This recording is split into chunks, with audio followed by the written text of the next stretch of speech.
Get ready to rock out with your talk out. It's the Loudini Rock and Roll Circus.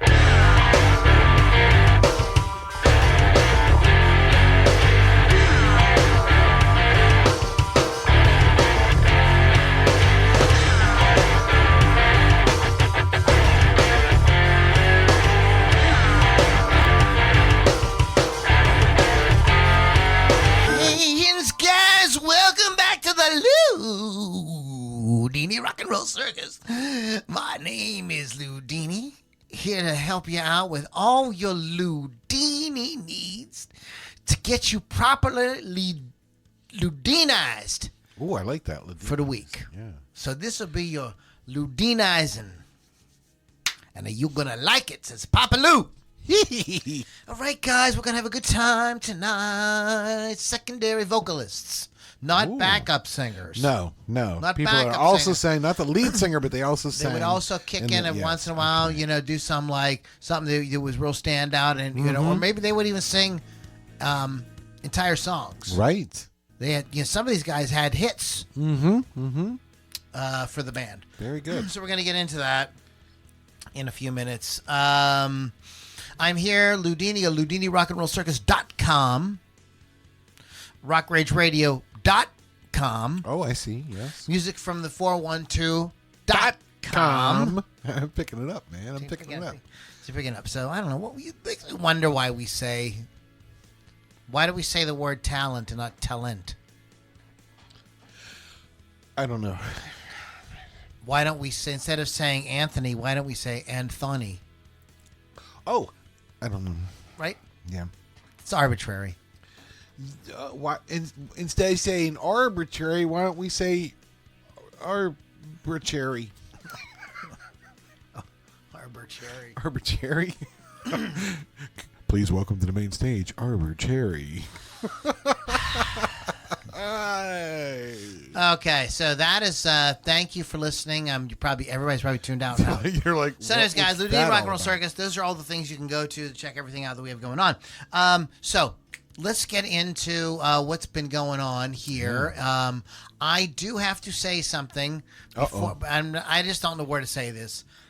So I'm want to dedicate this podcast to my cousin Carla, who passed away this week very suddenly, and there's not a lot of information yet as to, but she was a friend of the podcast as well. She liked the show. Oh man! And so she will be missed very much. So this is dedicated to Carla. We love you, Carla. Yeah. Now, did I meet Carla? Yes, I believe you. Oh, that's who I thought it was. Oh. My condolences to all of you guys. That's wow. Yes. Met her once, and yet I still remembered her all these years later. So that tells you people something about Carla. She's awesome. She's all right. Yeah. So every artist will be indie, Mr. Pittsburgh. What? Mr. Pittsburgh is here, everybody. Hey, everybody. Every artist will be indie by 2026. What are you trying to say, Lou? Well, They are going to sing and talk like this? Yeah. Remember that time we got canceled? That was funny. I said they're going to be indie, not Hindi. Oh, not Hindi. So sorry. And by 2026, we're going to have a Hindi music revolution. Nice. It's going to sweep the globe. A lot of sitars. Oh my God. Hindi. Really? Yeah. Okay. Yeah, pretty near. According to Music Money Makeover Show, this is a good podcast I listen to. It is now feasible, if I take this correct to understand, it's now feasible for an artist to just collaborate with all the individual parts of a record label without having to sign to a record label. So they can co-create. They could just pay somebody, or maybe they create some kind of relationship with somebody. So the person that does all the social media marketing, they don't. That's typically done by your record label. Sure. Well, artists now are doing this now, where they just go hire that as individual people, or they create relationships with those individual people. So they've got their social media person, their manager, their, whatever, where they don't need, they got like a business, usually some kind of business attorney, something like that. These things can all be done because of specialization and capitalism. Yeah. These things are now they're giving artists a lot more power and a lot more agency. So conceivably by 2026, unless I would imagine 2026, it's probably the Eagles, Metallica, U2, they're not going to be doing that. But anybody who came out probably 2000 or later, right, will be doing that. Wow. Well, I can see it. Yeah. There's no reason to. A lot of people have. I mean, like, there's been companies like Fiverr for 20 years where you can literally get work done for $5. Yeah. I mean, this this old model is just becoming obsolete. Mm-hmm. Yeah. So anyway, I like this podcast. He brings out neat stuff like that. We talked last week or the week before about how artists are changing Spotify to the point where Spotify is not really going to be Spotify the way we know it. But they're actually changing Spotify by, instead of putting up full songs, they're just putting up like a song trailer. Uh-huh. To direct people to the artist's website. So this is all because that's a brilliant idea, and it's something that should have been being done with something like Spotify like years and years ago. And it's all of a sudden it's like, I've told the story many times about the sandwich, right? Human beings have been eating meat since there have been human beings. Sure. Right? Yeah. And about, 5,000 years ago, somebody figured out how to make bread. Brilliant. But it wasn't till like only 500 years ago. Right. Then somebody said, wait a minute, there's bread, there's meat. Meat. What if we put meat between two slices of bread? Because they're already eating bread by the slice. Yeah. So why not put meat between it? Yeah. And now the sandwich is invented. Right. But it was kind of like in our faces for like 5,000 years. Yeah, it's right there. And this is a sandwich moment. That's what I call this. That's beautiful. We're having the music business having its sandwich moment. Hey, before you go on, I just wanted to say, I was going to have you go to your thing next. Okay, but I want to talk about something you talked about. You had talked about like Spotify just, doing 30-second snippets and then redirecting you. I actually ran into that. I was looking for a band. Well, I'll be Spotify doing it. It's not Spotify doing it, the artist doing it. Right, exactly. But I ran into something very similar to that. I was looking for a band for New and Notable, and I found this band. I'm like, oh, cool, and clicked on the video, and it's like it didn't start at the beginning of the song. You can tell it just kind of kicked in, and I'm like, oh, whatever.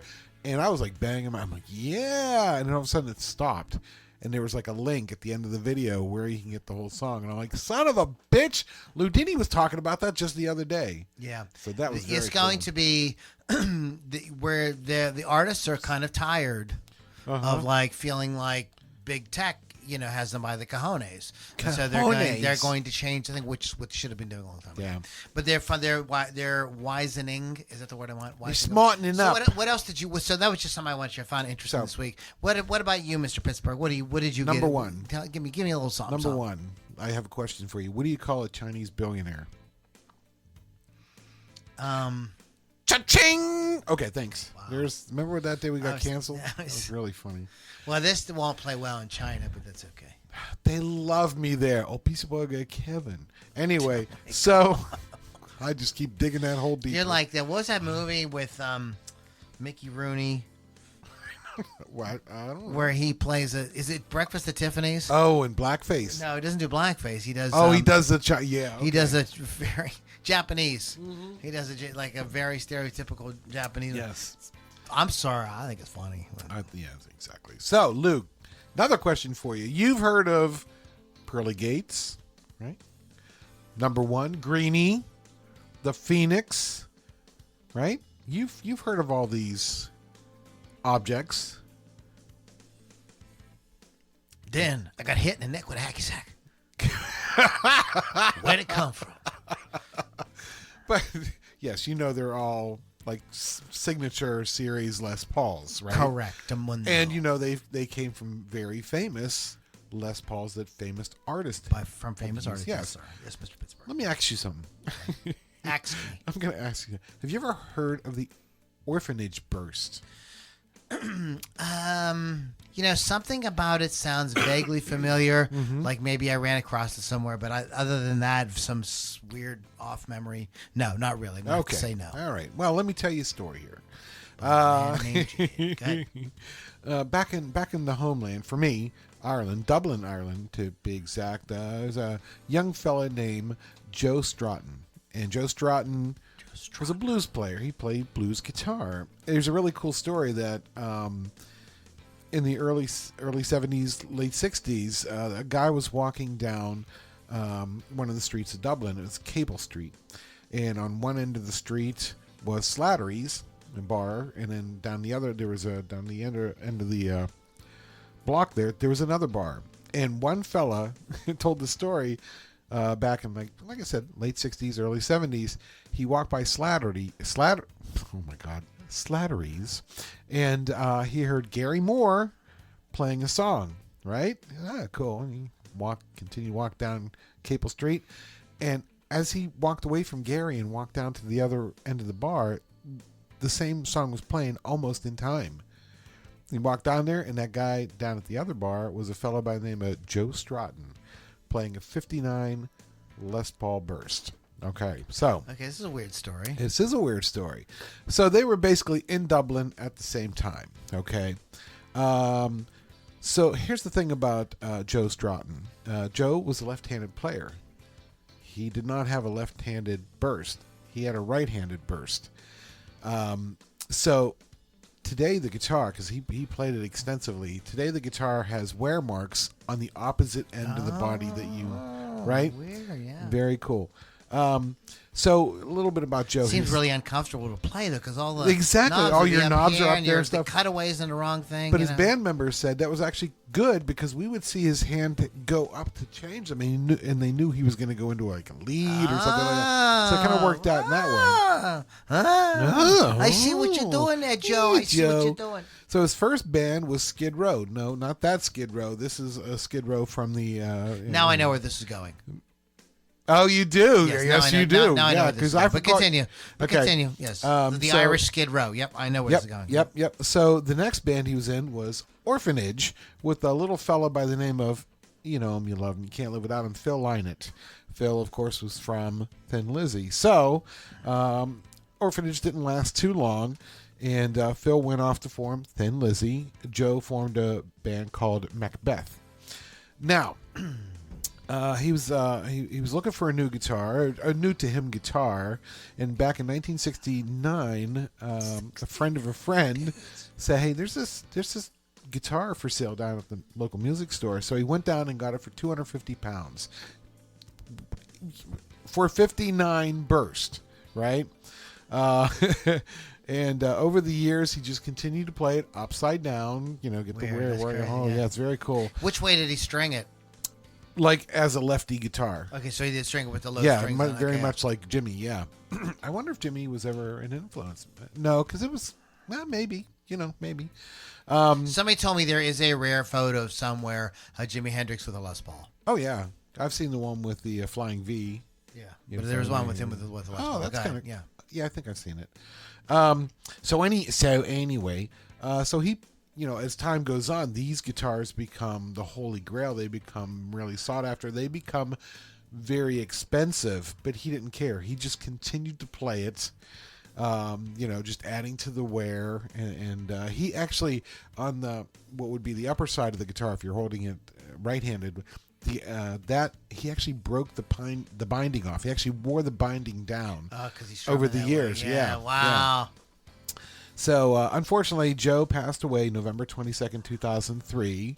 But this story reached the ears of Cesar. Man, I wish I could. Why couldn't it be Cesar McMurray or something that I could pronounce?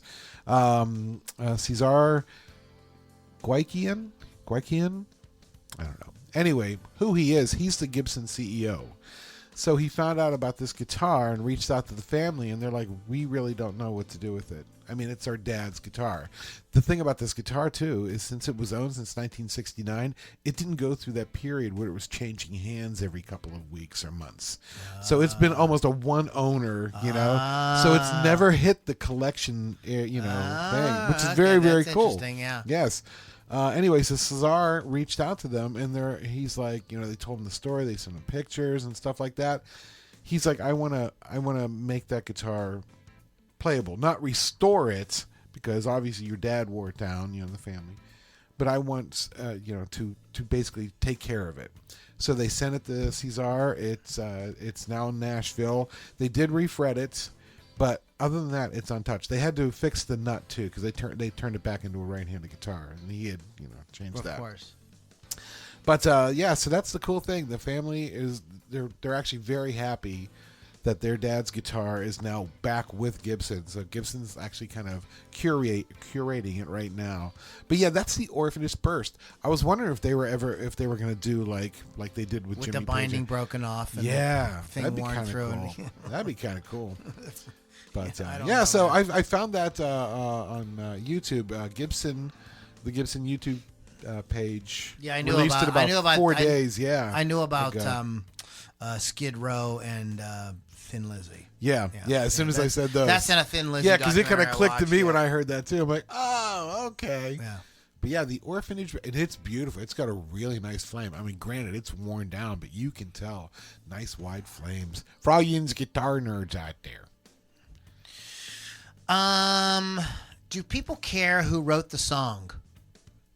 I don't think so. Okay. I don't really care. Next topic, because there's a short on YouTube, like within the band, about the song "I Don't Want to Miss a Thing." Oh, okay. By Aerosmith. It was their first. I think it was maybe their only number one hit. And they had hits, but they could not get to number one. And the opportunity came up to do a song for a movie. So, cannot remember the bitch's name that wrote the song. She's a songwriter who's written songs for a lot of other people. She's written other really big songs. But the lyrics were inspired by Barbra Streisand and her husband. They were being interviewed by Barbara Walters, and she says, yeah, sometimes he says to me, I don't want to fall asleep because I'll miss you. Oh. And he says, yes, sometimes I could stay awake just to hear you breathe. Wow. And those were the lyrics. So, wow. So, but a lot of different people had their hat in a ring to do this song on the Armageddon soundtrack, including U2. Oh, interesting. Yeah, could you imagine? They would have completely different. Yeah, and he talks and says, "Look, there's a few more you guys. Yeah, there's a few more you guys would find it really interesting." It's a cool mini documentary about that. Cool. But they rationalized it by saying, well, do people really care who wrote the song? It's our song. We do it. When you said that, I thought you meant within the band. There's a lot of fights in bands. Hey, I wrote that song. I deserve the royalty. That's what I thought you meant. Oh, okay. But you mean other than outside the band, like a songwriter. Yes, bring an outside song. Okay, so that changes things a little bit. Aerosmith had been working with Desmond Child and some other people like that, and on Pump, and so they were open to the idea. But yeah, check it out. I put a link to it in the show notes. I don't want to take up too much time on it because you guys can find out more about it on your own. But what do you got?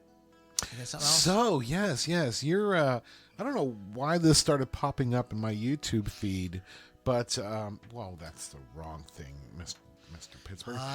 So I started getting. I guess naughty movies again, Amy. That's not movies again. Never stopped. No, I'm just messing with you.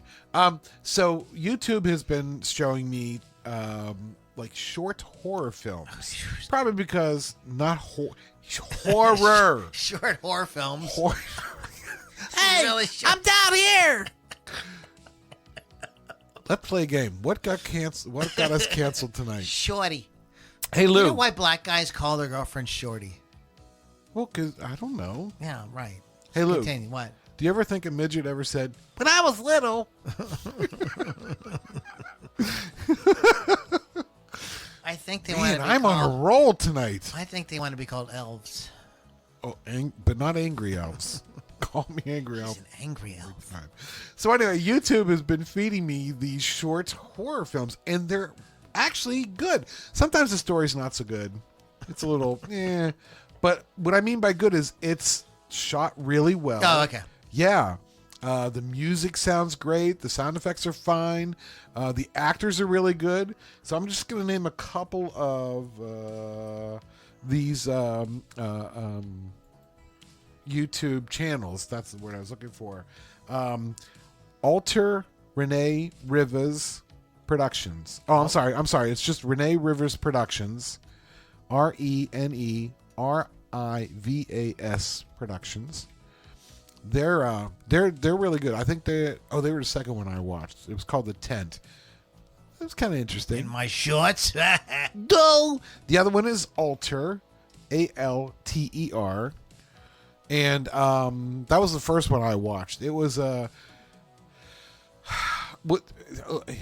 I'm just gonna say it. The movie was called Slut, and I'm like, hey now, I said That was a short horror film. yes, it was, but it actually was not. It was not about that. But it had some kind of cool throwbacks to old horror films. There's a scene where it's very psycho-ish with the mother in the chair and stuff like that. It's very cool stuff. So Alter, if you want to check out short horror films. The other one is Screamfest. Screamfest is actually pretty good too. So yeah, there's a couple of things that have been popping up, and I'm like, let me watch these. And sure enough, I watched them, and they were good. So there you go. If you like horror, and I guess it's because Halloween's coming up and everything like that they've been showing up. But yeah, there you go. It's interesting when people do that. There's there's an entire network or entire streaming service dedicated to those kind of movies. Yeah, I can't remember what it's called off the top of my head. They even have strategies on how you can get enough views to make $100,000. Oh wow! So they'll like, and there's people are doing it as a business model. They're making a movie for like 10 to 15,000. You know what I mean? And then they do apply a strategy, and they can get it to where they can make $100,000 on it. Cool. You know, when I lived in Pittsburgh years and years ago, and I'll get off my lawn, they had public access. Wow. you come a long way, baby. Just like Virginia Slims, you come a long way, baby. But there was a local. It was two guys. They were friends, and they did like local movies that weren't bad, and they'd play them on the public access. And after the one movie, it was a horror movie about these two guys. They're dating two girls, and the two guys go absolutely crazy and just massacre them. This is on public access. That's great. Yeah. But it was really good. Like it wasn't overly gory, but it was gory enough that it was like, oh, that's not bad. Good job. But then afterwards, they had like all the outtakes and all the bloopers and how they did a lot of the stuff. There's one where the guy, his girlfriend's on the floor and her head is in the door jamb, and he's taking the door and he's slamming it against her, right? I'm like, whoa! But in the, like behind the scenes, they showed how they did that. And there was one time they hit a brick between her head and the door, so it would hit the brick and it looks like it would push her hair, Ah, clever. But the one take, he slammed the door and the brick came loose and he slammed her head. I'm like, oh, man. But, yeah, so I kind of like little indie stuff. I wish this... Yeah, you got to do your own stunts. And by the way. Yeah, exactly, right? I wish the Schlock Shop was still open. Remember that? Did you ever go to the Schlock Shop? No. It was a video store in Dormont. And it was never there. The Schlock Shop. And the only reason I knew it was because of Pittsburgh Public Access cable. And the Schlock would have movies on. And he'd like show the movies, and then I'm like, who is this guy? And it's the early days of the internet or whatnot, and I found out he had a shop where you can go weird movie you want to see, he's got it on a VHS or DVD. You can rent it right in your little shop. Fortunately, he closed up a while ago. Yeah, yeah, but it was just very cool. I wish that was still open. There's a lot of movies I'd like to go see. Well, that's the way to see him. Yes. Yeah, for sure. Yes. Cool. Yes. Speaking of weird movies. Yeah. So, I love this YouTube channel called This Aged Great. Yeah.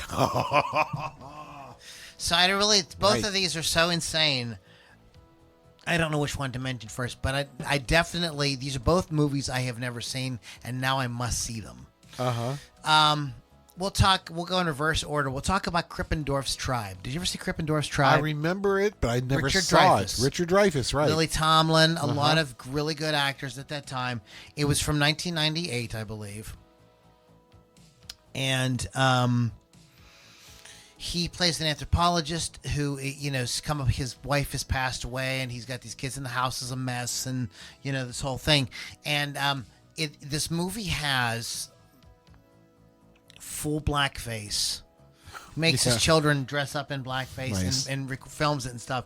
It's fucking off the rails hilarious. It is way more funny now, way more funny now in 2024 than it was in 1998. Exactly. 1998, it just seemed like a kind of like, in the context of what he's doing, like something he would do, but now with all the drama around everything, that just, it's like out fucking rages. And so This Aged Great really had a fucking field day with that. I mean, it's really good. You should watch. I put a link to. Also, have you ever heard of this movie with Juliette Lewis called The Other Sister? Yes. Okay. Yeah. So I think I saw it once. She goes full retard.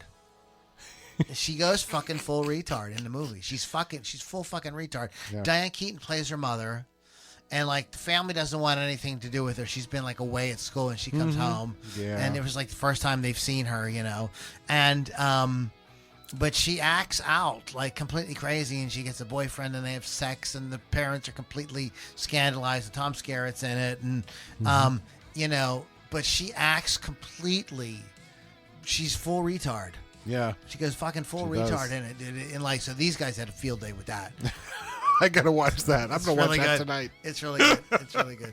But speaking of going full retard, if that was full retard, ultra retard is got to be Riding the Bus with My Sister with Rosie O'Donnell.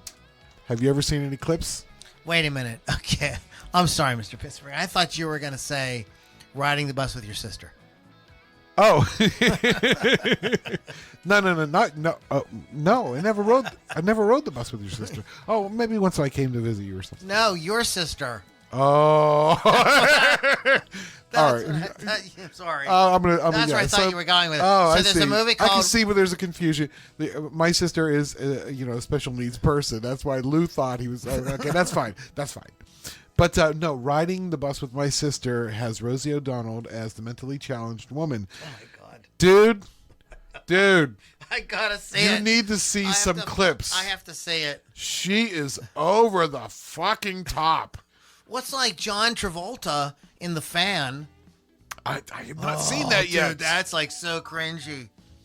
It's yee. Oh my gosh! The first line of the movie is, "I gotta take a shit." Yep. Travolta's O'Donnell. Yeah, man. Dude. Yeah. I'll either send you some links or just remind you. I gotta find it on YouTube. I'm sure. Oh my gosh! Yeah, that's where I've seen it. I don't think I can find the movie anywhere because I'm I need to own that movie. You have to. You end up on a watch list if you buy that movie. All right, so Krippendorf's Tribe. Krippendorf's Tribe and The Other Sister. I listened to a really good discussion with Quinten Tarantino talking about The Exorcist.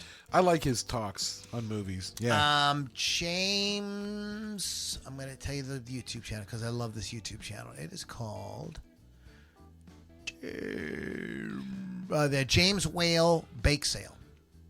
Oh. James Whale Bake Sale. Okay. Just like it sounds. Spell it just like it sounds. Spell it out. It's kids today. So he he talks about, they're talking about the Exorcist and how much they love it and, all the cool stuff about it. And he said that, somebody after a while, a movie came out for a little while, somebody sort of pulled the rug out from under it by saying, well, wait a minute. In order for the devil to be affected by holy water, right? The devil has to be Catholic. Exactly. I always wondered that. I did too. I think it only doesn't take too many viewings before you start to go the Catholics and the possession thing, that kind of goes hand in hand. In any case, I'll let you read into that what you will. But so. So he starts talking about that, and they're laughing a little bit, and he says, here's what he says. That's people say that's its fatal flaw. He says, I think that's what makes it so brilliant, because for that 2 hours, you're absolutely Catholic. Yeah, exactly. Yeah, you buy into it. That's how good the movie is. Yep. It sells you on this crazy idea. You're there. Exactly. That's really amazing. Would you like to hear? Maybe. Well, there is no maybe. Oh, I'm going to hear it. Do or do not. There's no maybe. There is no maybe. Would you like to hear rock singers falling down the stairs? Yes. Let's listen to rock singers falling down the stairs. Michael Jackson.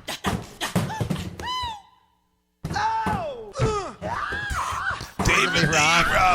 Whoa! Cupcake. That sounds like a porno. I know. This is Johnny Cash. Okay. Oh, went down, I fell.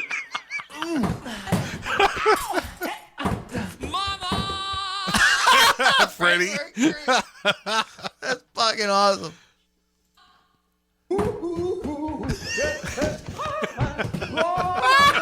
Elvis. Oh God. That's too fucking good, man. Here we go. Hold on to your horse. Okay.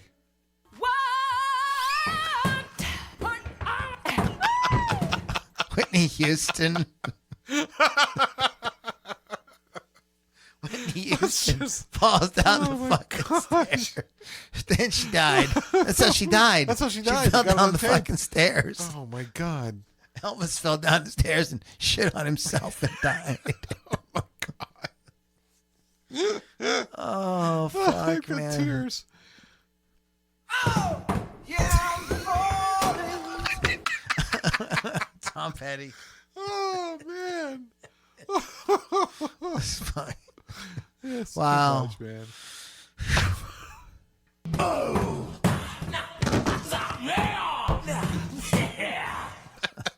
James Hetfield.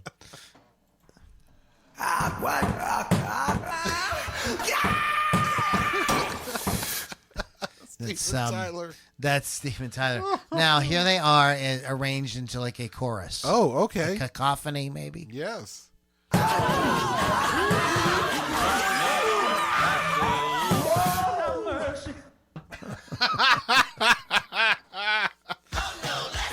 That's from the, of course, the great, the amazing YouTube channel. I ruined it. There, I ruined it. I mean, that YouTube channel is fucking brilliant. He actually started a band now. Oh, like, really? Play gigs doing this shit. Have I seen that? I don't know. I might. It's like off That's the fucking. awesome. So let me ask you a question. Sure, go ahead. I'm waiting with bated breath. Let me ask you a question. Sure. If you grew up like with Someday. relatively stable, you grew up in a relatively stable home. Sure. You know what I mean? You know, you always had a roof over your head. You know what I mean? Your parents didn't get divorced or nothing like Right, that. sure, You know what I mean? yeah. You know, holidays happen. Like, Sure, you know, yeah. normal, Oh, you know, yes, type yeah. thing. You know, okay. Would you consider yourself privileged? No. Okay. No. That's just the way it is, man. Okay. Because I ran across this video. I did put a link to it in the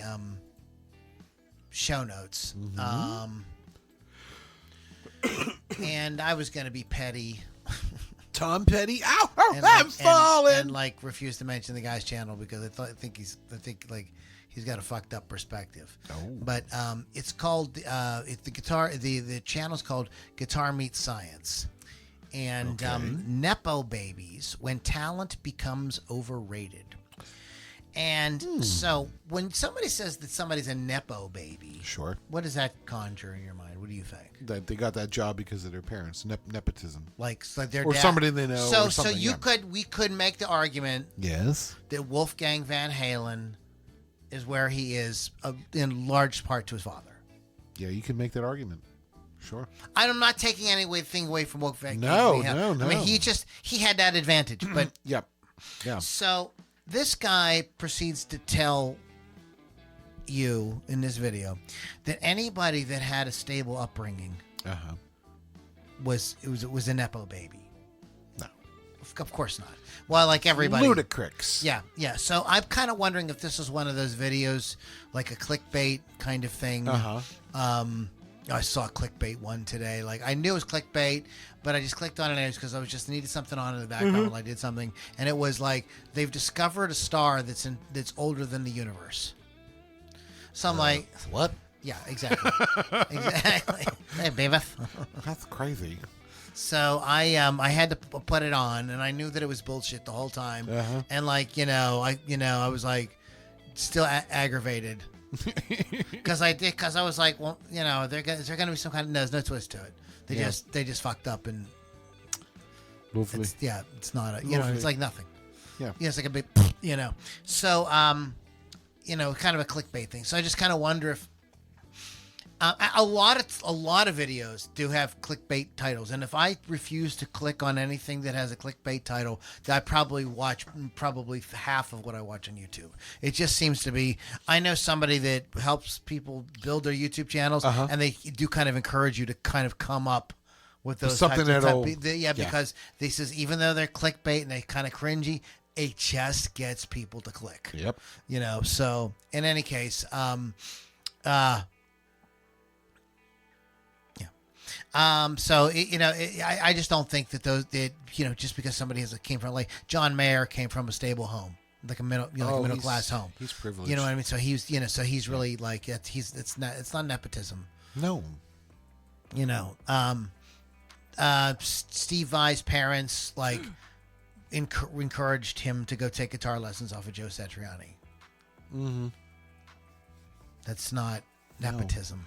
No. You know what I mean? That's like probably Not a having nepo baby. coming like from having good parents. Yeah. And maybe Guitar Meets Science comes from like he has all kind of problems because he maybe came from a bad home or something like that. See, now You we're know what I mean? analyzing So, him. So I mean maybe that's what it is. But I didn't think it was very nice, kind of what he was saying. And I was a subscriber of his channel too, so I was very disappointed because it just felt kind of mean spirited. Yeah. Real quick, music is not your product. I like this channel, Musicians Ignite. Just found this guy. YouTube kept on showing me this, and I said, okay, fine, I'll watch this goddamn video. And he's pretty good. He's pretty good. He's got kind of an off, little weird delivery, but he talks about, and just very quickly, music hasn't been for sale. So music isn't your product. So if you think you're Right. going to sell music, Yeah. like you gotta, you know what I mean. So music is like kind of like part of it's like your identity. It's interesting. You watch the video and kind of tell me what you guys think. There's it's an interesting discussion. This thing with the internet and music and everything because artists are like sort of being put in a position to where they've got to. Instead of concentrating on what they want to do, they've got to concentrate on what will get clicks. What video will get the longest view? What video is most likely to get picked up by the algorithm? What song is most likely to show up on a playlist? Not what it is do I find fulfilling and exciting and I want to tell people about myself. So you have to play a kind of weird game with it, and then artists spend a lot of time like analyzing these things and trying to get educated on them when they would much rather just be artists. But that has always been the artist's plight. Uh-oh, I wet my pants. Oh, Lord Jesus. You did that to me about a month ago. Remember doing that? I just wanted to be people to know. You wet my pants. That I remember that time I did? That was terrible. That was just horrible. Wet somebody else's pants. Okay, I did. Anyways, guys, check it out. So it's just we just live in strange times. I think though that we could be headed towards something different with regards to this because there's some artists now that are a lot of artists are talking about doing things differently. Speaking of artists and bands doing things differently, like my little squeegee there. Yes, I see that. Some bands are just that lucky. In addition to having a great lead vocalist, they have another musician who has such a great voice that they feature them on at least a few songs, just so the talent won't go to waste. I'm not talking about great backing vocalists like, say, Michael Anthony. Sure. I'm talking about musicians who sing some of the band's best songs. On this week's Loudini Rock and Roll Circus, we introduce you to 10 of our favorite pinch hitter singers from some of the greatest rock bands of all time. So I just picked a handful. I don't know if you have something that you were thinking of. I was too busy watching TikTok. Hey, Lou. TikTok. So before we get into this, we're going to get into this. We're not into politics. We're into Polly's tits. Yeah. We're making our statement now. TikTok. TikTok. That's what you said. That's what I was going to say. Because Mr. Loudini's taking a break from TikTok, so I have to watch twice as much now just to keep us up. And I don't know what the heck happened the last 2 days, but there's been nothing but P and T and A. Do you know what PTA is? Yeah, the Parent Teachers Association. Or look, we're adults. I'm going to say it. Pussy, tits, and ass. Thank you, Mr. Loudini. Yeah, man. Lord Jesus. Oh, exactly. That's crazy, right? Mr. It seemed like how you talking about them women's pods right on the radio? I don't think that's right. Your Honor, I'm just reading the transcript verbatim. You fed bait. Anyway, but yeah, man, I don't know what's going on TikTok, but if you get on your For You page, you start scrolling through, all of a sudden there's like full fronted nudity. Full frontal nudity. I have that. And full backsidal nudity. Nice. Yeah, it was crazy. It was really nuts. I don't know what was going on. The moderators were not moderating at all. Maybe they had a moderator. Maybe it was a moderator holiday in China. Oh, I never thought of that. They do have that sometimes. Thanks, Mr. Loudini. Anyway, all right, so we're going to get back to... Caller. What's the name of that videotape? Mr. Robbins, I don't really want to say. I'm really kind of embarrassed. Come on, caller. Head cleaner. If you know, you know, right? Exactly. So, these bands have an addition. They've got somebody in kind of a wild card player. Somebody that can pinch hit, or somebody that can come out and come in and knock all the fucking shit down for you when it's necessary. And I have in no particular order. Sure. In no particular order. But Pete Townsend from The Who. Oh yeah. Pete has a great voice, and this is what has allowed him to go on and have a great solo career apart from The Who. Right. But he did sing. He sings Eminence Front. Right. And he sings the breakdown on Teenage Wasteland. Yes. Bob O'Reilly. Yeah. And it's so funny because the weird thing is I've been listening to The Who for years and years and years and never made the connection until I watched the YouTube video and they're about Pete and they're like, oh, he sings this song, and I'm like, oh my God, because it's The Who. Yeah. And yeah, him and Roger sound very different, but it's The Who, so you just don't it doesn't really into your brain. But yeah, definitely. Wild Boys. Oh, goodness. So who else are we going to talk about? Okay, so all right. Who else? Who Elks Club? Who in the Elks Club? Who else are we talking about, boy? Chris Squire. Oh, yes. From the band. Yes. See what I did there? Yeah, I did it on purpose. What'd you do on purpose? I said, oh, yes. And you're like, yeah, from the band, yes. And I was, yes, acknowledging Chris Squire yes, you were being a vocalist. vocalist. Making a sort of, See what, double meaning there. Oh, boy. Oh boy, I'll tell you. Christopher Russell Edward Squire. That's- Squire. His name's really Squire. Or Squire. I didn't do any of this for Pete Townsend. Hold on a minute. Mr. Pittsburgh's pushing me out the door here. This is your house. Yeah, come on. Let me talk about. We're gonna get to Chris Squire in a second. Yeah, once you got to that name, you're like, wait a minute. Peter Dennis Blandford Townsend. Oh my I should have stuck with Chris fucking Squire. Peter Dennis Blandford. Gee, why do you need so many goddamn names? Because he's British. Look at their towns. West Northern Chesterfield. Well, Chester's where you live? Hey, we live. live in Caseburg, okay? You know, we're not. Well, But they do have the Isle of Wight. they do. English musician, It's co-founder, right next to the guitar- Isle of Lucy. Sorry, go ahead. I'm sorry. Go ahead. second lead vocalist and principal songwriter for the band The Who. One of the most influential rock bands in the 60s and 70s. His Who? aggressive playing style and poetic songwriting techniques with The Who and in other projects have earned him critical acclaim. Stop criticizing him. He's good. What's in this beer? It's lager. It is lager. It's lager. Lager? He was Hardly born know in her. Chiswick. Just- Chiselsdick. Jizdick. He was born Chiswick. in Jizdick, England. Oh my God. He was on Track, Polydor, Polyprophylactic, Yeah. Atlantic, Atco, Decca, Ryko Disc, and Varna Brothers. Savannah Brothers. That's right. Varna and 9 Yeah. Yar. Yeah, 9. Oh my God. He married Rachel Fuller in 2016. That was nice. She's a nice girl. Okay, so now we can move on. Chris Can Squire. I move on?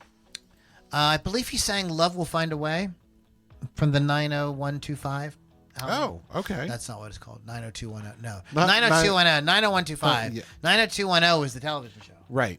Okay. And I knew that, That's the- I was getting them mixed up when that happened. You're crazy. When the album was new. But anyways, when the album was new. yes. Just as when the album was new. Right. Anyway, all right. So Christopher Russell Edward Squire. Christopher Russell. This long He's name. Christopher Russell. He's an English musician. He's From northern Worcester, Lancashire. from Lincolnshire. Northern Or Lincolnshire. from Lincolnshire. That's right, yeah. Well, and it's not German. It's I know, but we just we slipped slipped sometimes. into. Do you want me to go back to the Asian? Huh? Do you? Do you? Lord help us. Anyway. He's dead. He passed He away. was the longest. Original because John Anderson wasn't the first. Okay. But yeah, he was the longest serving original member, having remained in the band until his death, appearing in every studio album release from 69 to 69, 2014. dude! 2017, he was posthumously inducted into the Rock and Roll Hall of Fame as a member. Yes, who sat in for him during the induction ceremony? It's got to be Geddy Lee. It was Geddy Lee. That is. Look at me. No, my Widely Geddy Lee. regarded as the dominant bassist among English progressive rock bands, influencing peers and later generations of bassists with his incisive sound and elaborately contoured melodic bass lines. His name was associated with his trademark instrument, the Rickenbacker 4001. From 91 to 2000, Rickenbacker produced a limited edition signature model Yes. in his name, the 4001 CS. Chris Squire. Oh my goodness! He played with the Selfs, the Sin, Mabel, Greer's, Toy Shop, Yes, XYZ, Conspiracy, and Squacket. Squacket. Oh, Those are that's Steve Hackett and Chris Squire. Oh, okay. Yeah, All that, right. I'm going like that's a funny name. Squacket. Squacket. That's silly. That sounds like a Parker Brothers game. Try Squacket. Come on, Oh, kids. Mom! I told you I was going to squack it. Even Dad likes to squack it. Mona, I need new underwear. That's what happens when you squack it. Yeah. Squacket by Hasbro. Hasbro. Yeah. Parker Brothers. Parker company. Brothers, that's right. Yeah. Hasbro. So, yeah, we had some All right. fun There you go. at his expense. Okay, so shut the fuck up. Come on. Chris Squire, you're dead. At least we can do is have some fun. Yeah, come on. Come on.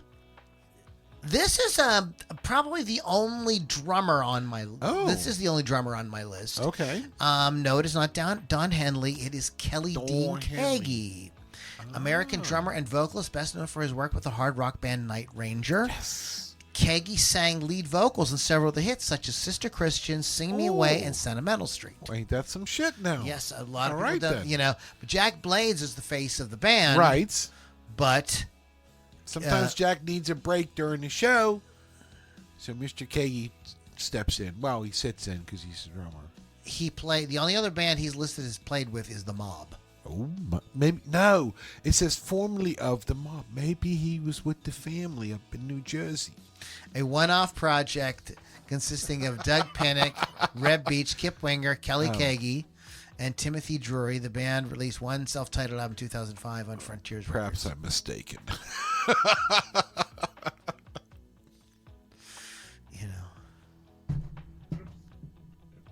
It's like them eight heads in a duffel bag or something like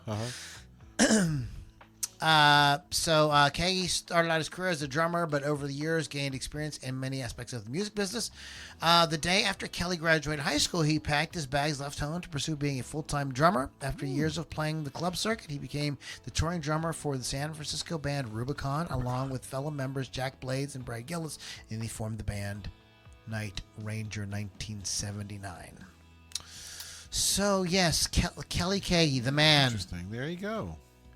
Years active, 1977 till present. So he's still out there rocking. He's still out there playing. Good for him. Yeah, buddy. Nuno Bentencourt. Oh, I hear he's a pretty decent guitar player. Nuno Duarte Gil Mendez Bentencourt. There's another one. He's not even English. That's a Portuguese American guitarist. Dude, he's our age. Are you serious? 66. Holy cow, he looks great. Rock and roll keeps you young. Yep. He became known as lead guitarist for the Boston rock band Extreme. Bentencourt has recorded a solo album and has founded rock bands including Morning Windows, Drama Gods, and Satellite Party. Satellite Party. Who's? I can't believe they're not mentioning it. He's somebody's touring guitar. Rihanna, I believe he's Rihanna's touring guitarist as well. Played with Morning Windows, Drama Gods, Satellite Party, and Generation X. Wow. He does amazing vocals. I mean, he's like technically, I guess he's singing background, but they're trading off so well and more than words. Right, exactly. Like, really, he's a huge part of the song. Yeah. Amazing singer and guitarist. Never even thought of that. All right, it's time to talk. Oh no! We're gonna get to the bad boys from Texas next, but first we need to talk about this guy. This guy is actually my new and notable for this week. Oh, he is? Okay. Oh, look at that guitar. Yes, sweet, right? Jerry Fulton Cantrell Jr., an American guitarist, singer, and songwriter, is best known as the founder and lead guitarist and co-lead vocalist and main songwriter of the rock band Alice in Chains. The band rose to international fame in the 90s during Seattle's grunge movement, is known for its distinctive vocal style. The harmonized vocals between Cantrell and Lane Staley, and later with Cantrell and Duval. Cantrell started to sing lead vocals on Alice in Chains' 1992 EP Sap. After Staley's death in 2002, Cantrell took the role of Alice in Chains' lead singer on most of the songs from the band's post-Staley albums.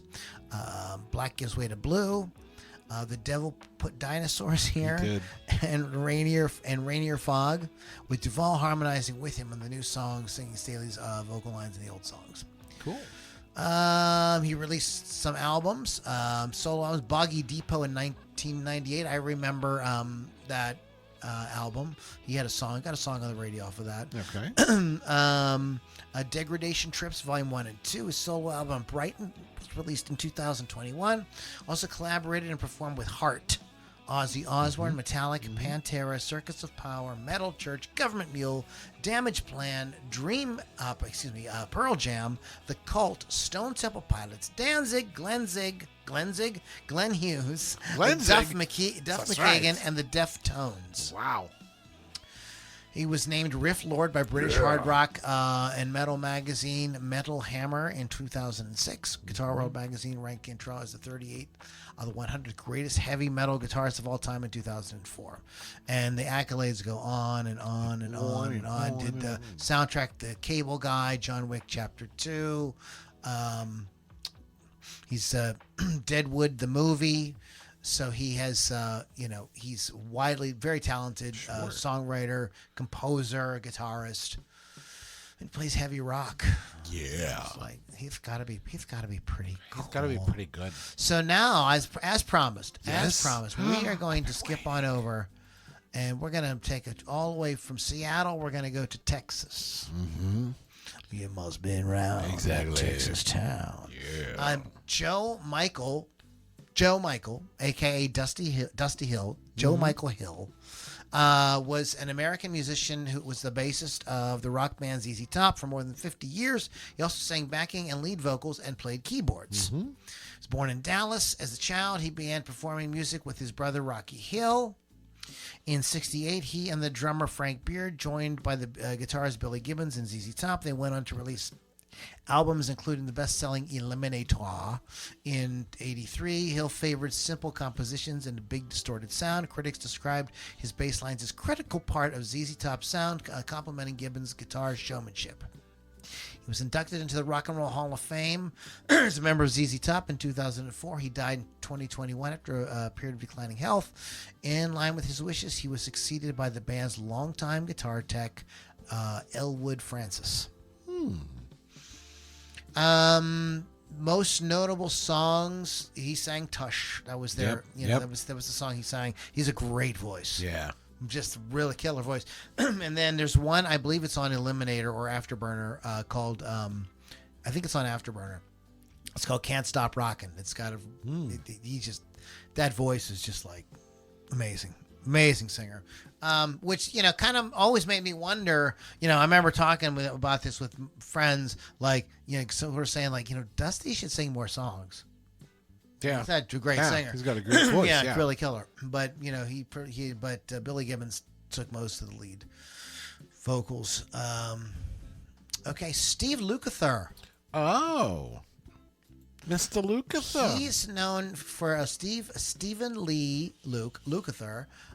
Is an American guitarist, singer, songwriter, arranger, and record producer. Best known for his sole continuous founding member of the rock band Toto.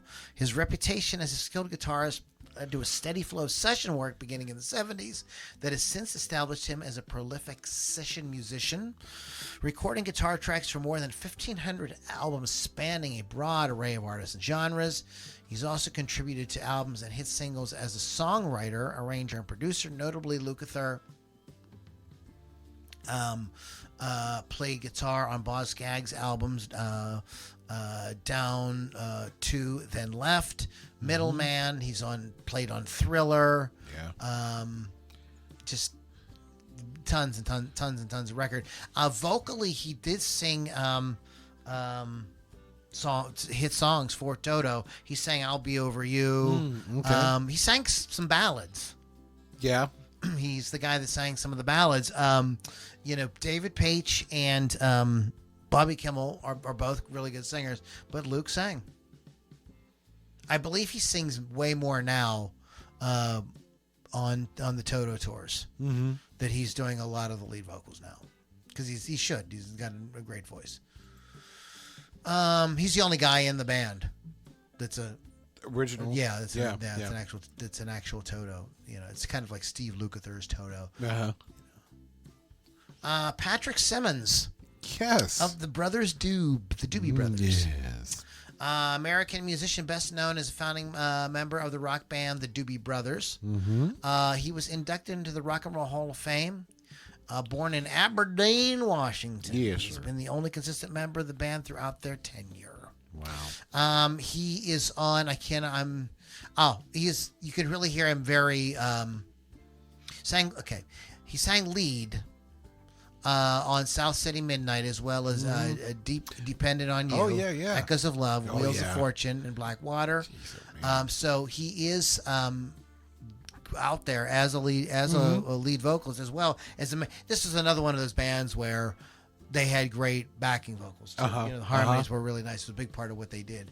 But Yeah, and he like backed up not only Tom Johnson. Tom Johnston, but also Michael McDonald. Yeah. You know, and during those 2 eras, he was still there. Yeah, he and found a did way to kind of, songs. he was like, sure, love I'll that do this thing. I'll do this new thing. It's fine. I heard different stories about that when they came out with Michael McDonald, that there were shows where people left in droves. I don't know if that's true or not. Yeah. Maybe. This guy has kind of risen to prominence on his own in the past 10 years or so, especially after being in the band Black Country Communion, where he shared lead vocals with Joe Bonamassa. But in Deep Purple, he sang Burn with David Coverdale. But on that incarnation, David Coverdale really kind of pushed him out. I mean, Glenn was playing bass. He was in the band as a bass player, but he had a great voice. And Richie Blackmore knew that it would be stupid to not have Glenn do some singing because he had like such a kick-ass voice. But it didn't last really long. He was an English musician, best known for playing bass, performing with Trapeze, Mark II, Mark IV lineups of Deep Purple, or Mark III and Mark IV lineups of Deep Purple. Briefly fronting Black Sabbath in the mid-'80s. Get around front of the supergroup Black Country Communion, in front of California Breed, the Dead Daisies. Inducted in the Rock and Roll Hall of Fame as a member of Deep Purple. So, Cancock, Staffordshire. There you go. See, he was born in Cancock, Staffordshire, Wankenstein. Liechtenstein. Lick my Stein. What were people thinking back then? Let's name the town Liechtenstein. Oh, now I miss Lily. So I was thinking about what you were doing. I was thinking, it made me think of this. When I was licking the microphone. Well, it made me think of the skit by Monty Python, Spam. Uh-huh. And then like, it's a funny skit because of spam. Right. And spam's a funny word. Sure. You know what I mean? And it's a funny kind of weird looking. It looks weird. It comes out of a can. Have you ever taken spam and sliced it up and fried it in a pan with some butter? Yes. Fucking kick ass. I fucking eat that shit Now I'm all hungry. goddamn day long. Yeah. Anyways, simmer down, Loudini.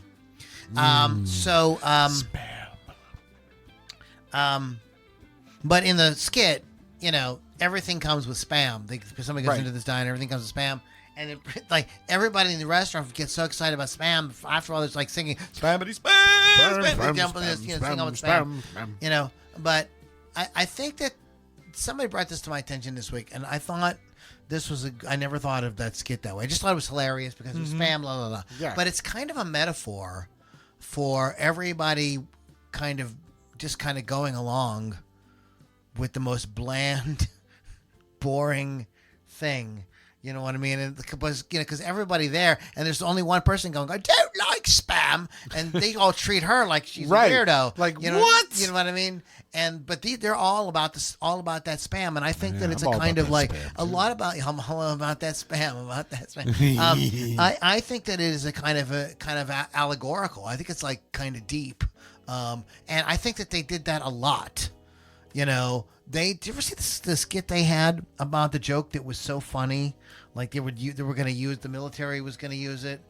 The skit was called The Killing Joke. In fact, a band called themselves Killing Joke after the skit. Oh, really? Yeah, it's called The Killing Joke. If you've ever seen it. But it's another one of the skits. It's really funny. I mean, they act goofy. You know, they do their whole thing. But then when you think about what it's saying, it's like kind of fucking heavy, you know. In any case, so somebody who really stood out, and this is the one guy on the list I would say was kind of dealt dirty by the band and should have been out there much more than he was, and that is Randy Meisner from the Eagles. Yes. Who sang Take It to the Limit. You know, and that is such an amazing... You know, after he left the band, Timothy B. Schmidt, who has a very good voice, sang it, but nobody sang it the way... not like Randy. Yeah, and maybe, I don't know, maybe Don Henley sang it. Who sang it after? Maybe Timothy B. I'm just assuming because they both played bass. Yeah. I could be wrong about that. But anyways, it's not the same without Randy.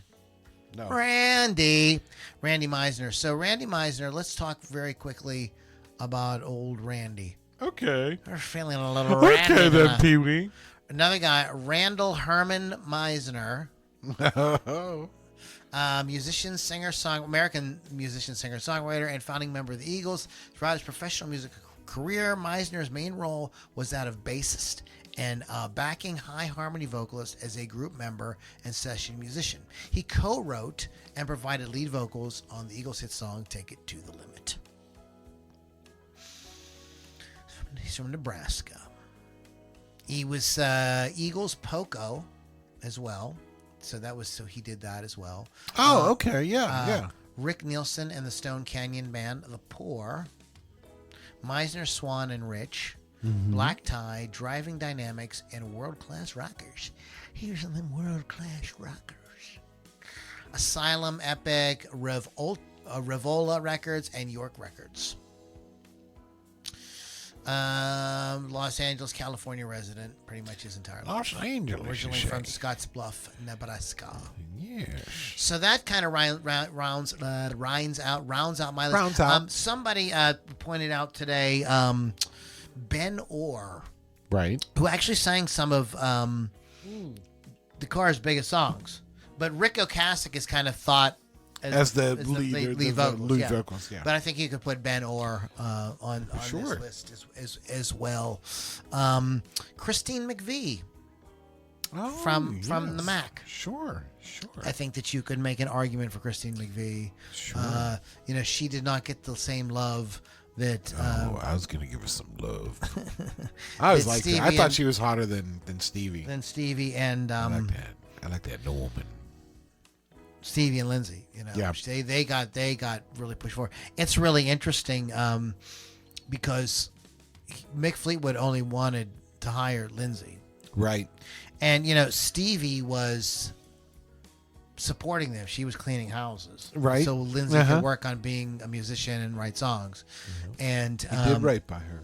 And so he was like, no, you gotta take my You girlfriend, gotta bring, she gotta come because she's along. like, she'll fucking kill me if I she's a witch. That was- and she's been cleaning houses and supporting my ass. So listen, Yeah, dude, below the the surface, bitch, you yeah. got to get her in a goddamn band, Yeah, come on, man. because it's not gonna fly. It's gonna go bad for everybody. No. All right. And it turns out it worked out. But we don't want the Irish. Fuck the Irish. Oh, all right, everybody can come in.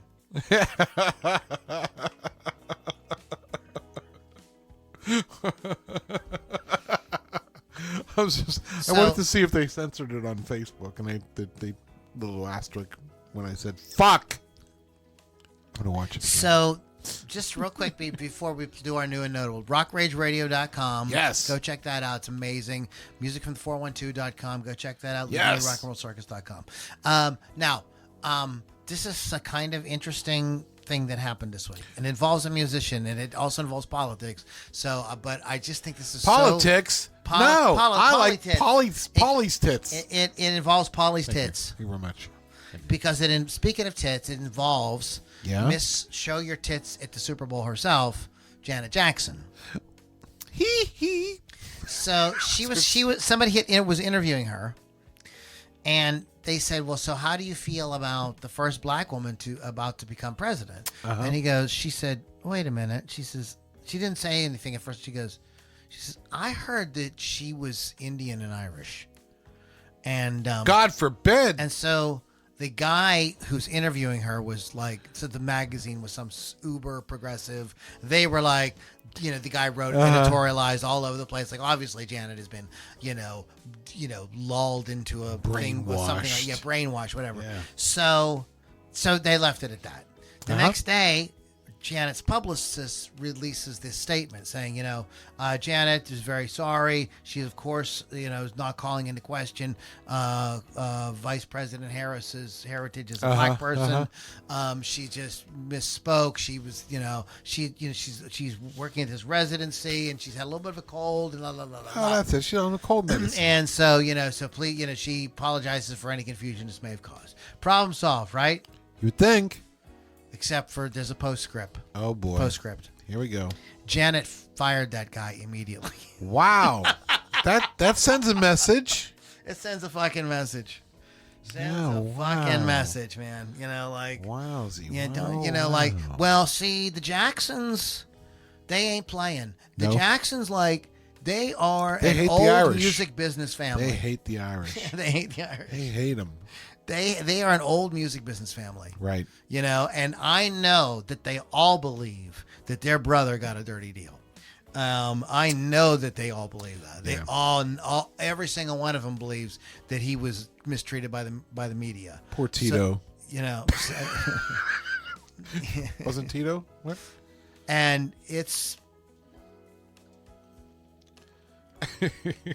there's a lot of people on record talked about him playing with their kids and stuff like that, and it was never nothing. So anyways, I thought it was so these, I just thought it was interesting. It's good to see somebody not just give in and just toe the line. I respect people with their own opinions. So speaking of people with their own opinions, yes. we have some. We're going to talk about as we're winding down. We're going to talk about some new music. Sure. And I mentioned earlier, I'm just going to go ahead and do this because I did mention it earlier. I had Jerry Cantrell on our list. I actually was going to play this at that time and got distracted like I do, So this is the new Jerry Cantrell. Jerry. Jerry. Oh, my. Not one of Jerry's kids. No, I would hope not. No, it's gone. It is. Oh, I have way too many. See, my internet. No. I got my computer's working really good tonight. So I'm living dangerously, opening all kind of shit. So this is called Afterglow. This is the new Jerry Cantrell.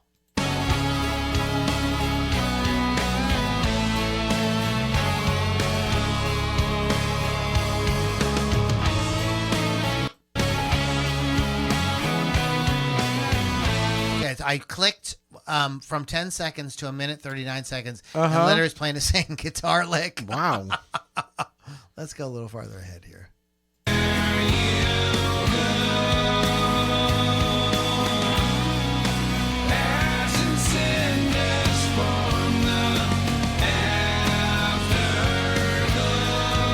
It's got those harmonies. It's very distinctive, kind of reminiscent of that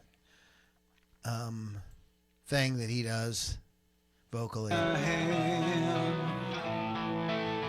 Then it's time, reach into the sand, come feel me again.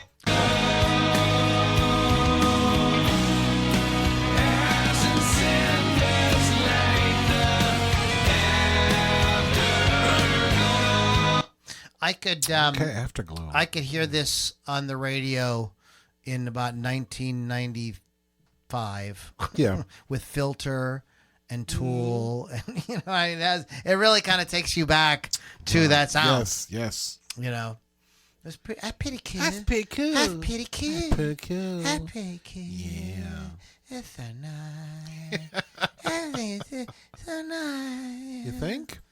I'd love. You crazy, Miss Pittsburgh. What a lovely singing voice you must have. This is Mr. Pittsburgh's band. Yeah, so this is a band called Cobra Spell.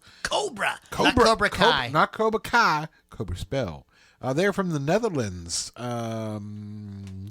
They were formed in 2019. Their genre is heavy metal, heavy rock. Their themes are, love, lust, sex, and rebellion. Well, that's wonderful. That's wonderful. They're on Napalm Records. I've been following the channel. But I miss these guys. Let's listen. You want to listen to it for a sec? Yes. Explosion.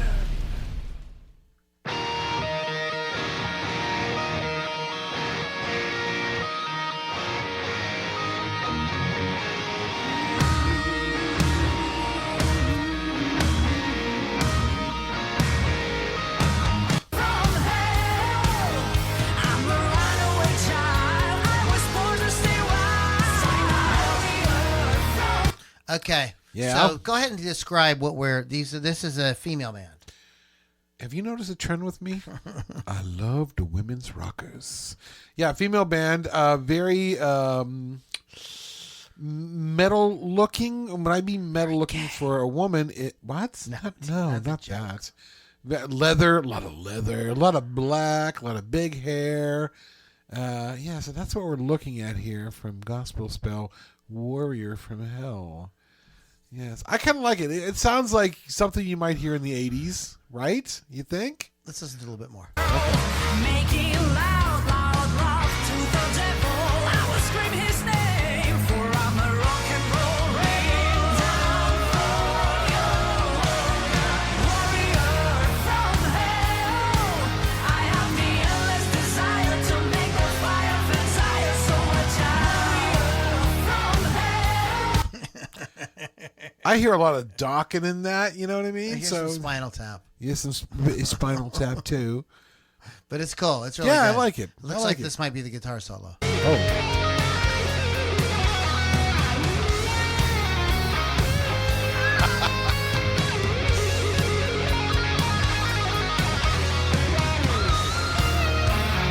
Oh, there's two lead guitar players. Yeah, see? I'm not fucking around here, buddy. Oh, That's the second two guitar players.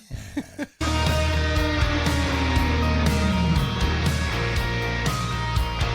Okay, cool, man. All right, you liked it? Or Cool, you like, cool I mean, you liked beans. it. On, Did what the beans are very, very cool. But you play the cool beans. So Cobra spell made me think of this band. Okay, talk to me, Goose. Talk to me. Yes, yes. Cobra Kai?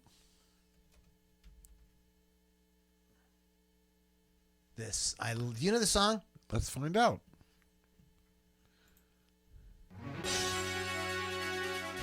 Okay, all right. That's it. I have had it with these motherfucking snakes on this motherfucking plane. Times are strange. We got a free upgrade for snakes on a plane for I don't care. Pop the cheap champagne, we're going down in flames. Hey, oh, I'm ready for it. Come on, bring it. Oh, I'm ready for it. Come on, bring it. Cobra Starship. Bring it, snakes bring on it. a plane. Snakes on the plane. I think this is a fucking great song. Yeah. When we were getting up, I saw the Snakes on the Plane in the movie theater. Did and you? as we were getting up ready to leave, as the movie ended, this song started playing, and I stopped and I listened to the whole song. I was like, damn. Really? Time to fly. I'm ready for it. Come on. Honey, I'm gonna kiss me, girl.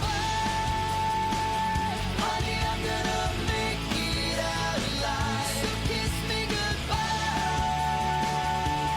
I can see the venom in your eyes. So kiss me goodbye. Honey, I'm gonna make it. Interesting. Honey, I'm going to make it out alive, but I see the venom in your eyes. Yeah. Yeah, I just think it's a fucking kick-ass song. You know what I mean? It's not like Yeah. super hard rock or anything. Right. It's got like a good, like, kind of. It's a good beat. You can dance to it. Yeah, it's got like a kind of a fun beat and kind of a fun. Lyrics are fun, clever, the great harmonies. It's very catchy. The hand clapping thing kind of gets you. You know, it warms the cockles of my heart. Oh, boy. Oh. There's nothing like hot cockles. No, sir, baby. you said a mouthful right there. Right now, Mama, I'm gonna take a hot bite out of hot cockles. Oh, my gosh. when the cockles get hot, Tis the season for hot cockles. tis the season for getting a hot cockle in Sure, your I'm ass. saying. What? Well, we That wouldn't escalated quickly. That would That really, wow. Sir. that escalated quickly. That escalated quickly. Some hot cockles in your ass. I'm due for an Anchorman rewatch. So speaking of rewatches, Sure. I'm telling you, I fell down a Lord of the Rings rabbit hole. Oh my god. Oh, dude. yeah. As you do. So let me Sure. ask you this question. Sure. So why couldn't they have gone? It would have been much easier to go to Mordor Right. by boat. If you look at the map of Middle Earth, they're kind of on the western side. They could just go right down, get a ship, go right around the thing, and they'd be like right there. They're practically the back gate of Mordor. Okay, there's like an easier way to do it. So there's a In Deep Geek explained why they absolutely could not do that.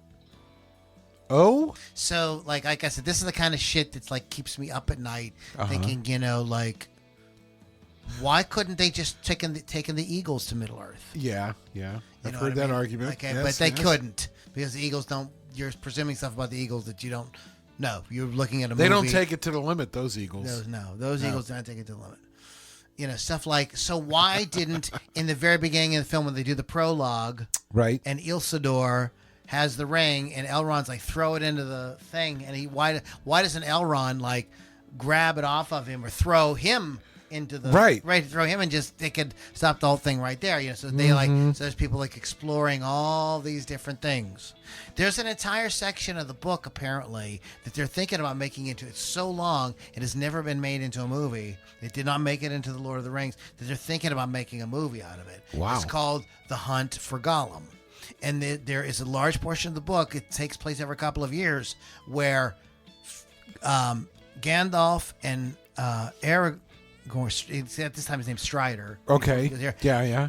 need to find Gollum, and they have all kind of adventures Trying to find this trying guy. to going to get Gollum. So I just fell asleep. But speaking of so I ended up also, and so I cannot talk about this when Lily's here.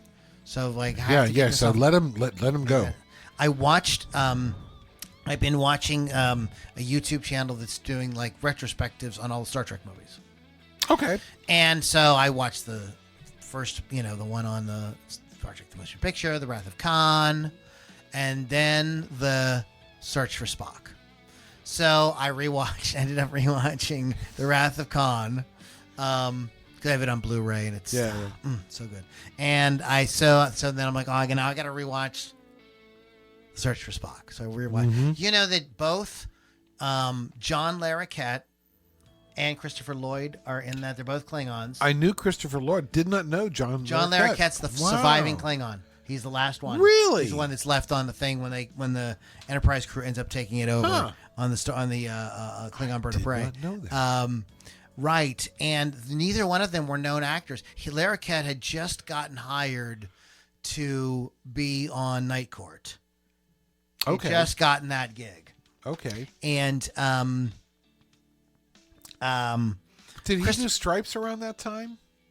Remember, he was like He's in like Stripes? I yeah, forgot he was the that. captain or whatever, Okay, or the maybe. bumbling captain. Yeah, but he was in, and but then not really a big name, right? And Yeah. then, but that was his breakout role. Was his Dan Fielding on on Night Court, and that's what really kind of blew him up. And Christopher Lloyd was an actor who was on Taxi. Right. And it's funny because I can't remember what it might have been Tony Danza. One of the other actors really lobbied to get him on the show because he wasn't originally going to be a member He was of the cast. totally and there was unknown, in the second season there was they had a different character who was too much like Alex or something. So they were like, he's got to go. They felt bad for this kid, but they had to let him go. And then they says Jim. so whoever the Yeah. friend was with Christopher was like, why don't you have Jim come on? He's exactly. really good. Yeah. But anyway, so that's all he was known for. So they were the Star Trek people were a little nervous about bringing Christopher Lloyd in because he was known as Jim. Right. In fact, he hadn't played Doc Brown yet. Exactly. And so they were nervous about him playing, and he's fucking terrifying. He's really Yeah, I was gonna menacing. say. I'm like, He's really good. I didn't see Jim at all. when I No, saw that. you don't I'm see like, that at all. wow. You didn't see that. I didn't realize that until after I had seen the movie. That like somebody pointed out, that's Jim from Taxi. I'm like, what? What? But he immediately got the gig with Back to the Future. with the Back to the Future. Yeah. So like the kind of his Star Trek period kind of like was kind of a lot of people don't remember it. But anyway, so I ended up rewatching The Search for Spock. It's a very weird story. It's got some great moments, like when they crash the Enterprise and McCoy's, he's Bones, what have I done? And he says, what you always do, turn, death into a fighting chance to live. And Right. like, it's like this, Yes, like those yes, kind of like, yes. yes, kind of moments in it. It's a little weird. Like I shot a hole in it. I'm like, Sarek shows up on Earth to tell them that, no, Spock isn't really dead. Like you need to go back and get him. And he doesn't. He's respected by the Starfleet Council. Yeah. The Federation Council. Why doesn't he go and say, no, you need to give Kirk a ship? Yeah. Instead, there's this whole thing, and it's super fun. Right. They clandestinely steal the Enterprise. It's really fun, and it's hilarious. It's like, it's got a lot of that great Star Trek humor in it. So they would never get to do that if it did that. Right. But like the whole time I'm thinking like, Sarek pulls a lot of weight. He's the ambassador from Vulcan to the Federation. Like all he has to come and say, excuse me, I know this Genesis thing's a big deal, but my kid's there and this is what his house can go down. Yeah, this is it. This is how we're going to handle it. But so anyway, so yes, I fell down. So I'm probably going to be watching The Voyage Home Okay. very soon. Yeah. Yep. I'm so predictable. Speaking of predictability, Yes. what are you doing? What Other do I than going do? to work, you're gonna watch. You got anything? Has anything inspired you tonight to watch? Maybe watch something you haven't watched in a while. Or Freaking everything. Freaking everything. Yeah, there's just like talking to about some of these bands, I'm like, I need to go back and revisit. I need to listen to that song to hear that voice and stuff like that. So that's very, very cool. check out Burn. I did not realize that was Glenn Hughes singing on that, but you can definitely hear him Yeah. come in. Him and David Coverdale. It's a really, really. It made me wish that they would have done more of stuff like that. Yeah. And I don't know if you know this about me. Hey Lou, I don't know if you know this about me. I'm a little bit tipsy, so I'm gonna need to go back and rewatch this because all through this entire podcast, I'm like, yes. the Oh, podcast. hey, here's one thing I wanted to say to you. I was watching the TikToks, so you don't have to, and they played Johnny Cash's "Hurt" for like Gen Zers. That was such a great TikTok because by the end of it, like all of them had tears in their eyes. I'm like, yep. Now you know. Now you know. Wow. Yeah, it's very cool to see. I'm like, how are these kids going to react to it? Because like, I know it's a very emotional song, when I listen to it. But yeah, they all had tears in their eyes. And I'm like, good.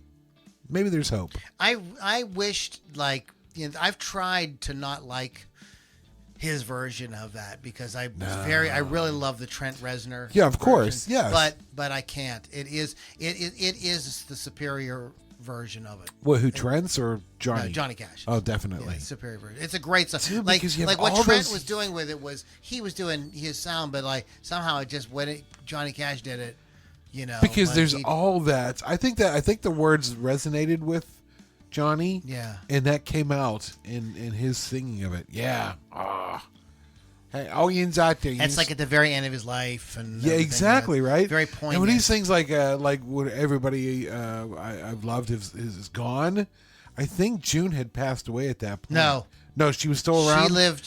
She outlived him. She outlived him. She died shortly after. She didn't live long after. Oh, he died. that's right. Yeah, no, she outlived him. Oh my Yeah, gosh. yeah. I think she felt like she had to hang Yeah, on for him. Yeah. You know what I mean? She Forget took care of him. I mean, Yeah. that was her thing. It's like, this would be a good podcast too, like songs that are like really poignant like that. Like, do you know the song "My Dirty Life and Times" by Warren Zevon? I'm sure I've heard it. Yeah. That's a song that was on his last album. Exactly, It was yeah, released yeah. posthumously, and then he also, oh my God, the one probably a better example was he does Knocking on Heaven's Door. Oh, my God! It is so hard to listen to. It's beautiful. It's stunning. I can just, But at that thinking point, about he it, I'm getting knew. choked Yeah, up. he knew that meant something to him. Yeah, he was literally knocking on Heaven's door as he's singing it. It's I'm not chill just thinking about it, but that might be a good thing. Most poignant. Hey, speaking of Knocking on Heaven's Door, because we lost a gentleman, I think today or yesterday, John Amos. Do you know who John Amos is? Wasn't he Amos and Andy? Jesus. I know he was, and I'm being disrespectful because it's sad. Go ahead. It's John, and I thought of it because I remember him Say who he was. He was an actor, African American actor, who really gained notoriety back in the 70s on a TV show called Good Times. Now, Good Times was funny. Good Times was fantastic. It was hilarious. And here's the thing: he played a good, strong dad. Yeah. You know what I mean? Like later on, dads were writing. made to look goofy. Like later Right? on, No, and he was a good, dad. strong dad. Yeah. Yeah. But I remember being a kid in the 70s. I grew up in a white middle class family, and I would watch this show about. So privileged. I was privileged. Check your privilege, Mr. Pittsburgh. Check your privilege. Oh, hang on. Yeah, it's still there. Anyway. I'm going to do that. I'm going to go into a restaurant and just start picking food off of people's plates and drinking it. Don't know. It's okay. No, you don't seem to understand. I have white privilege. Yeah. It's okay. I have white privilege. But growing up as a white middle class kid, to see this TV show so well written about a lower income, poor family in the ghetto, and I was able to relate to it, right? But here's the thing: it's because they were family and they were doing all the stuff that all families do. Yeah, it's so well written. But what means a lot to you and I is he was in Coming to America. Of course, it's fantastic. With Eddie Murphy. Yes, as the father. Fantastic. But when I saw he passed, I'm like, oh, yeah, great. How about I break my foot off in your ass? What? No, I'll break my foot off in your royal ass. And that's him and James Earl Jones together, in a scene. Like, it's fucking great. Yes. Oh my god, it's really good. Very great. That movie's so good because, I was so glad Eddie Murphy made that movie where he got those actors together. And the other one is Harlem Nights with Red Fox. That's an all-star cast of great. I have that? We've talent. talked about it so much. Yeah, they're so funny. I'm sure I do. And he let them all he gave them all their moment to be funny as fuck. Della Reese and Red Fox scenes together are too funny to watch, dude. Yeah. Oh my gosh, yeah. You blind motherfucker. Fat bitch. They love each other. Yikes. Oh, goodness gracious. So, and just real quick, just one last nerdy thing. I didn't know how to fit this in, but are you familiar with the artist John Berkey? I don't think so. Okay, I'm sure you will have seen some of his paintings. He painted started in the 50s and 60s painting covers for Omni magazines. It was really good. Futuristic stuff. Sure. So a lot of different artists got to do this, but I'll show you some. But some of the ones you will definitely know is he painted the movie poster for the 77 remake of King Kong. With Jessica Lange?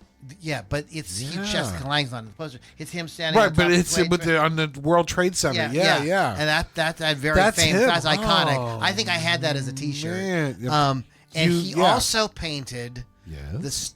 He painted two of the Star Wars. No, he painted the very famous Star Wars poster that I'm sure you had. I know that I had, where Luke is standing with his legs spread. He's pointing the lightsaber at the ground, and Leia is standing there with a laser pistol out. And R2D2 and 3PO are off here. They're very stylized. Okay, yeah. Okay, and in the back, looming in the back, is Vader holding the lightsaber straight up like that. Yep. You know, I think I had that in a paint by numbers or a connected dots or something like that. You know what I mean? Paint by numbers. Yeah. You're old. I know, but they used Lucas really admired his artwork for many years and passed that along to what's his name? De Laurentiis? No. No, the guy that ended up doing those great paintings, all the concept art for Star Wars. I know I love this guy's artwork, and I can't remember his name. man. You know what I'm talking about? Ralph McQuarrie. Okay. Yeah, he showed that stuff, and that was their sort of like, okay, he's like, Ralph, kind of like, this is kind of what I'm thinking, you know? And that's what, and there's actually a cover of Omni or Science Starlog magazine or something that he did that has this plane that looks very similar to an X-Wing landing or coming towards a giant spherical satellite space station. Oh, okay. Like the Death Star. Interesting. And so it was like, so he was definitely inspired Lucas to come up with the Death Star and and all that. Cool. Yeah, and how they ended up designing it and stuff like that. I used to subscribe to Future, Starlog, all of those. So I know his art. Yeah. Okay. So anyway, guys, thanks for hanging out with. We are the Loudini Rock and Roll Circus. Go to LoudiniRockandRollCircus.com. Go to RockRageRadio.com and just listen to some great music programming 24/7. Same way with music from the 412. And Bill, I will get an episode uploaded to you. I had insane internet issues this week, and it just was not going to happen. So we will get an episode uploaded to you, guys. Thanks so much for hanging out, Mr. Pittsburgh. Anything you want to add before we get out of here today? Nope. Just looking forward to next week. I got a new job, and I work for a very cool head chef. I'm still in the kitchen. That's very cool. I'm very happy with it. And I went to, oh, dude, I'll tell you this on the air. So so I said to him, like, look, I do a podcast with my best friend in the whole wide world. We do it every Tuesday night. Is there, world. Yes. Is there any way I can get Tuesdays off? This guy finagled the schedule so I can have Tuesdays off, so I'm here. But then he says, I want you to come in my office. I want to show you something. And Oh my. Now he's zip. Yeah, it's a little scared there. Now he's my age. He's 58. You want Tuesdays off? Well, here gonna cost you, boy. I'm like, wow, boy. I'm like, is Loudini worth it? I'll let you at home decide. Yeah. But anyway, please. He gets on his computer and he pulls up this fucking awesome drum kit. He goes, this is my drums. I'm like, what? You play drums? He goes, yeah. He says, matter of fact, I talked to another guy that I work with, and he's telling me about his guitars. I was telling him about my guitars. He goes, yeah, right now I'm playing I forget what year it is, but it's a Gibson SG. I said, hold on, is it the kind with the pickup rings, or is it the full pick guard? He goes, oh, the pickup rings. I'm like, awesome, because I love those. He goes, yeah, I got it for $500. I'm like, what? He goes, yeah, I know. Okay, so let's go back to me and Chef talking. Chef's like, yeah, I play drums, but I play guitar and a little bass and stuff. I'm like, that's awesome. He goes, yeah, matter of fact, I sold my SG to the other guy. Wait, hold on, bro. It gets worse. Folks, listen to this one. They work together. That's great. Yeah. But I think that's why he did it, because it really is like a family there. You know what I mean? And so he goes, yeah, I had I forget the year. Les Paul Custom Black Beauty. I'm like, wow. Oh. He goes, yeah. I'm like, whoa, because I showed him a picture of my classic, the triple pickup. He's like, yeah. I'm like, what's with the yeah? He goes, well, when I bought it, I was kind of stupid, and listen to this. He cut a monkey grip into it. Oh my god! No, I think I saw that guitar in Reverb. Did you? No, I'm just kidding. Oh, people sell this garbage. They take something like that and they fuck up something.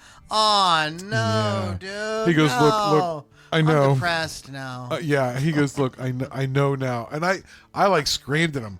I'm like, what? And he's like, I know. He goes, yeah. He goes, because that guitar would be like worth $4,500 now. I'm like, yeah, it would have been, $50,000.